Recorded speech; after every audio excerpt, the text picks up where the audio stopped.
Hey everyone, this is Tim from YourSixTech. Today in this video, I'm going to show you how to fix when it says please wait and it's very slow loading on your PlayStation 4.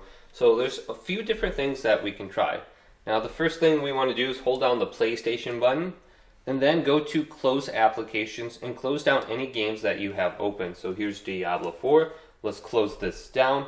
And then if you go into the settings, you should notice that it's going to load a little bit quicker. Now for the next tip, just on the home screen here, let's go up to where it says notifications right here, and then select this.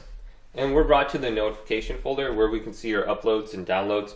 Let's press options under here, then go to downloads, and then pause or stop or cancel out any downloads. This could be making your PlayStation run a little bit slower. Then we can hold down the PlayStation button, and then we can try going to power, and simply restart your PS4, close all applications, and restart the PlayStation 4. Now one of those three tips should help with the please wait loading slow, but if it doesn't, let's go to turn off PS4, completely turn it off. We're going to launch our PlayStation 4 into rest mode. So with our PS4 completely turned off, hold down the power button.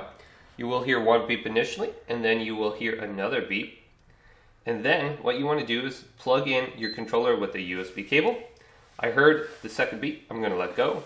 Plug in your controller to operate the safe mode menu, otherwise you won't be able to use it. Then you want to press the PlayStation button on the controller. So let's press this, and now we can operate the menu with the D-pad. Now let's go on down to option number 5, rebuild database, and select this. It says it might take a few hours, but my experience only takes like 5 minutes, so let's go to OK now. So this should help speed up your PS4.